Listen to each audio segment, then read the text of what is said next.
Audiobook Maquiável Pedagogo ou O Ministério da Reforma Psicológica. Capítulo 8. Os IUFMS. A formação dos professores. Os objetivos precedentes são muito ambiciosos e requerem dos professores uma formação em psicopedagogia. Na França, os IUFMS foram criados explicitamente para esse fim. Assim, o decreto de 18 de outubro de 1991, que fixa as modalidades do recrutamento dos alunos dos IUFMS, estipula que, numa primeira etapa da prova de francês, o candidato fará a síntese de textos e documentos relativos à aquisição e ao ensino da língua francesa e deve resolver uma questão de gramática ou de vocabulário. Numa segunda etapa, ele analisará e criticará documentos pedagógicos relativos a esse ensino na escola primária, reticências. Numa primeira etapa da prova de matemática, o candidato analisará situações ou resolverá problemas. Numa segunda etapa, ele analisará e criticará documentos pedagógicos relativos ao ensino da matemática na escola primária, reticências. O curso externo compreende uma prova oral de admissão, permitindo ao candidato demonstrar sua aptidão para articular seus conhecimentos, suas capacidades de reflexão e sua experiência no domínio da educação, filosofia da educação, desenvolvimento fisiológico e psicológico das crianças e dos adolescentes, abordagem psicológica e sociológica dos processos de aprendizagem e da vida na escola e na sociedade, reticências.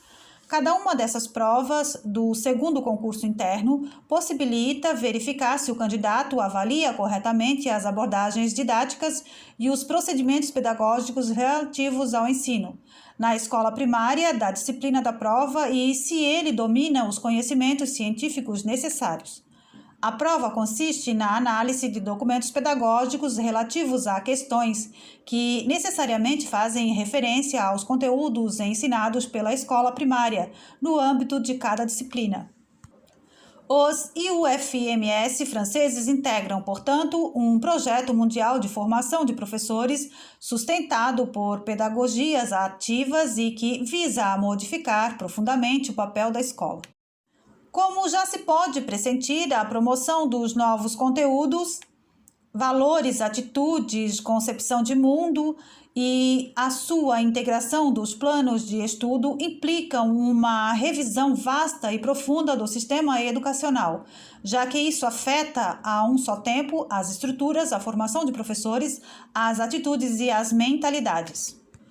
O aperfeiçoamento da formação dos professores, tanto a inicial quanto a continuada, a revisão dos manuais, mais particularmente de história, e a produção de novos materiais e de publicações pedagógicas auxiliares, interdisciplinares e atualizados, são de uma importância crucial em se tratando de inculcar nos alunos os valores e princípios anunciados na Recomendação sobre a Educação para a Compreensão, a cooperação e a paz internacional e a educação relativa aos direitos do homem e às liberdades fundamentais, adotada pela Unesco em 1974, em seu período abertamente pró-comunista. Importa que os professores de todas as matérias recebam uma formação que os torne aptos a proceder segundo uma abordagem humanista. Não é possível, não mais, pensar em estender os programas de educação multicultural a todas as crianças se o conjunto do corpo docente não receber uma sólida formação teórica sobre os problemas levantados pelas interações entre culturas diferentes, o que implica estudos em filosofia, em antropologia cultural, em linguística, em sociologia da educação e em psicologia do conhecimento. Não basta demonstrar que a educação bilíngue ou os cursos de L1 e L2 são, sob certas condições, eficazes. Também é preciso que as escolas comuns, e não somente as escolas experimentais ou de vanguarda, disponham de equipamentos, de recursos, de meios que lhes permitirão atender a essas condições. A formação deve permitir que os estudantes tomem consciência de seus próprios comportamentos e valores. É preciso incitá-los a analisar e a modificar estes na perspectiva de seu desenvolvimento pessoal. Seria necessário que a formação aprimorasse a aptidão dos estudantes para incutir uma inteligência internacional em seus alunos e prepará-los para trabalhar numa sociedade multicultural. Os problemas se colocariam então em termos de conteúdo e de método, insistindo-se particularmente nas maneiras de influenciar as atitudes e os julgamentos dos alunos-professores.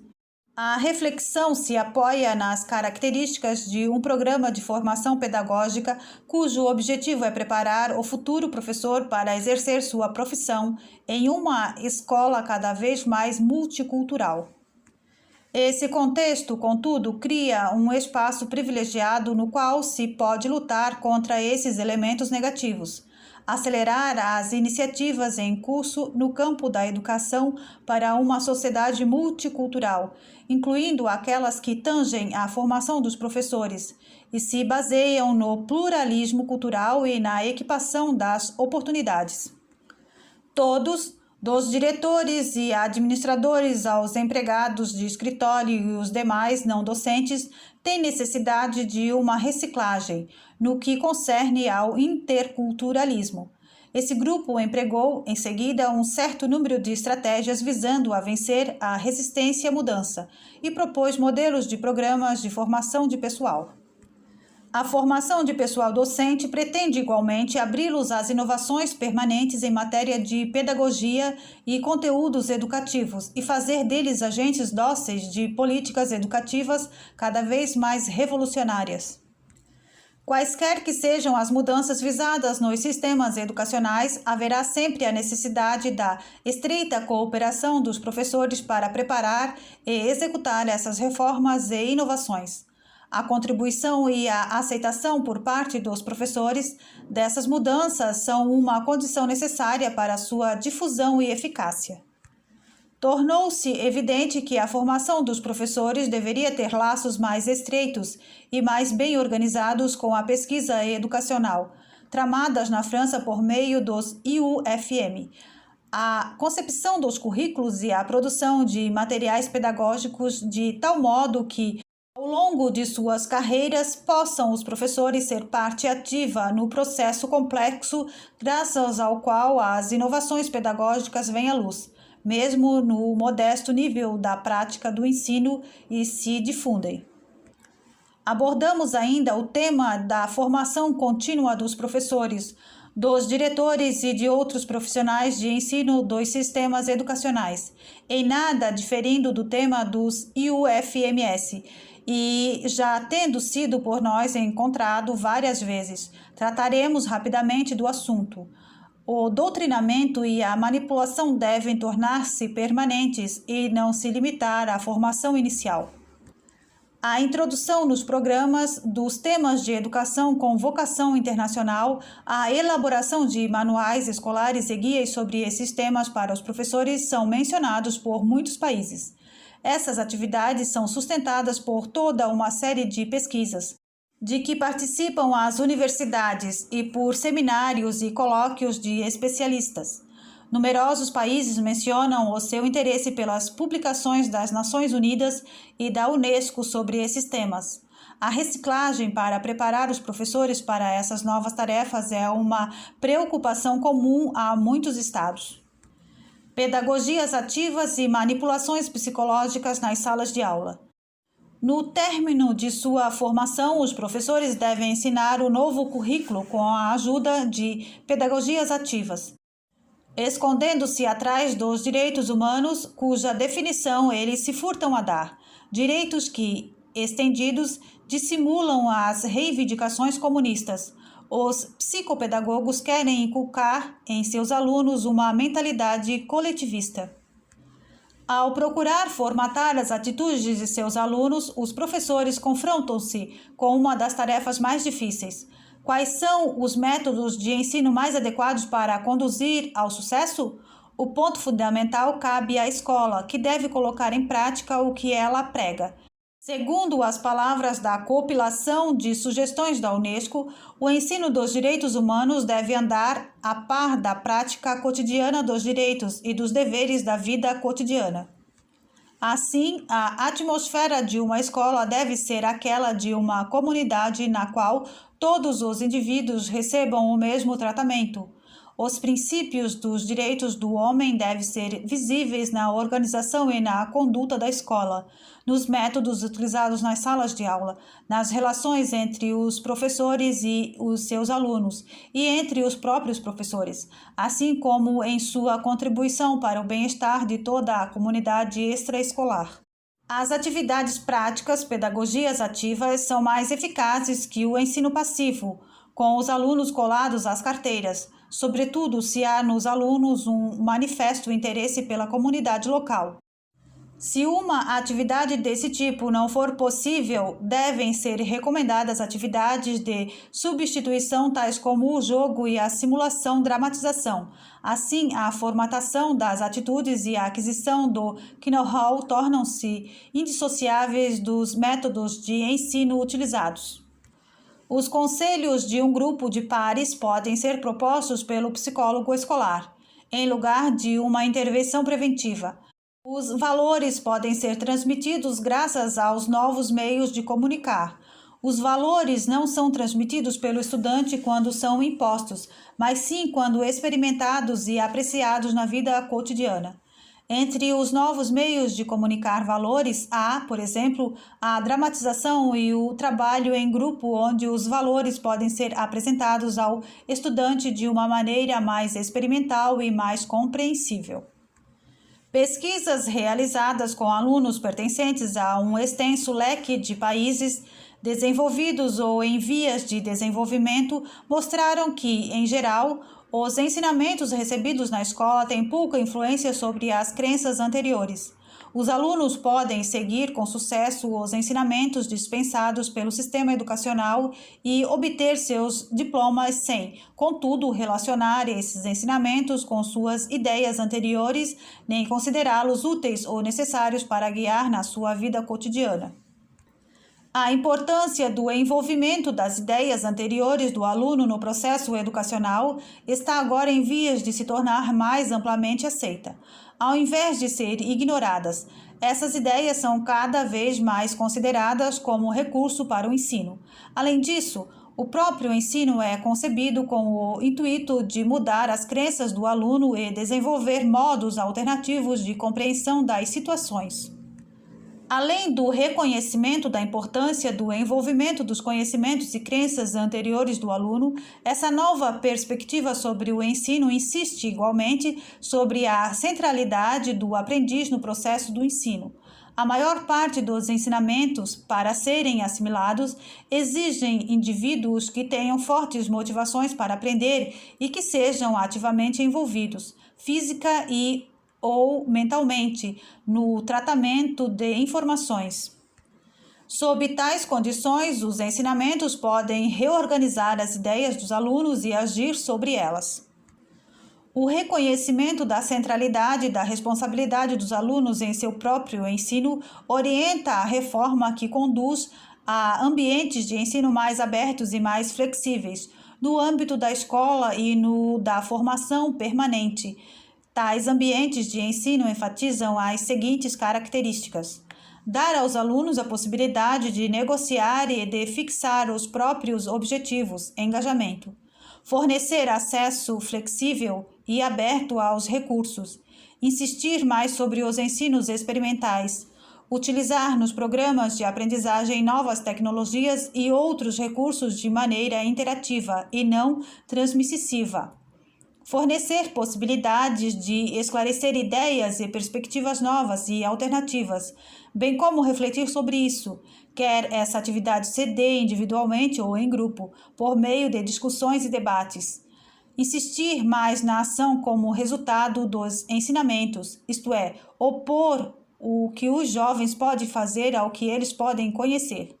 A adoção dessas características nas escolas e nas salas de aula, assim como nos outros ambientes de ensino, exigirá grandes mudanças em nosso pensamento e em nossas práticas educativas. Percebemos durante programas de educação de adultos em relação à saúde e ao desenvolvimento agrícola que as ideias anteriores das pessoas devem ser tratadas seriamente e que é necessário uma abordagem do ensino mais orientada para a ação objetivo behaviorismo. Percebe-se que a maior parte das ideias das pessoas, assim como as práticas que se estendem por toda uma vida, não serão modificadas ao se lhes inculcar um novo saber.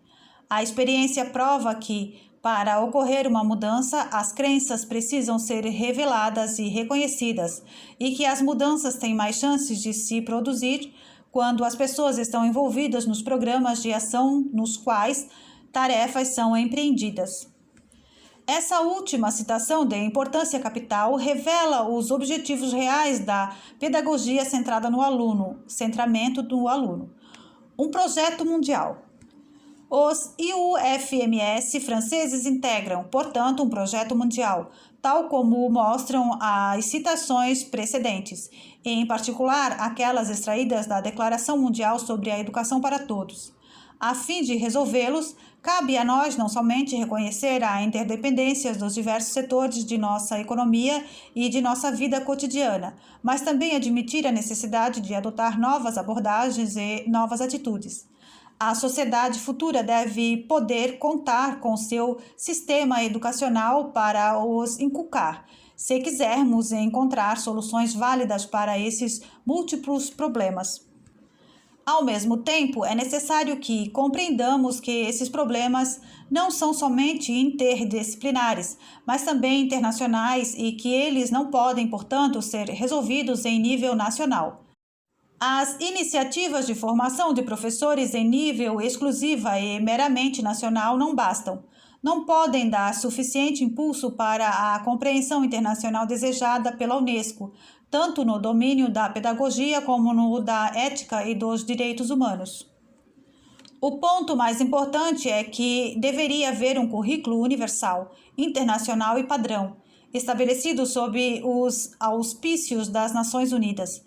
Em particular, esse currículo padrão deveria ser difundido a partir das séries de manuais escolares, padronizados elaborados sob os auspícios das Nações Unidas. Reticências. Isso prova ainda a necessidade de séries de manuais internacionais padronizados e de um currículo internacional padrão, ensinado pelos professores que receberam uma formação padronizada. Reticências. Enquanto uma geração não tiver recebido os ensinamentos de um currículo internacional padrão, todos racionarão segundo os velhos esquemas mentais que, por fim, são fatais para a humanidade. Assim, desejamos receber a anuência voluntária dos diferentes parceiros da educação, famílias, organizações profissionais, associações religiosas e culturais, administrações e exército. Para o bem de todos, desejamos receber seu apoio na internacionalização e padronização da educação. Esperamos, portanto, que o Comitê Nacional do Ensino Católico seja levado a considerar os acordos que estabeleceu com o governo, os quais entregam a formação dos professores do ensino privado aos IUFMS. Quem sabe chegue a questionar também a tradição de inovações pedagógicas do ensino católico, que seu secretário-geral de então, o padre Klaub, defendia durante as Assembleias Nacionais em maio de 1993. E se você está gostando deste audiobook, deixe seu like, deixe comentário, se inscreva no canal, compartilhe com seus amigos. Gratidão a todos.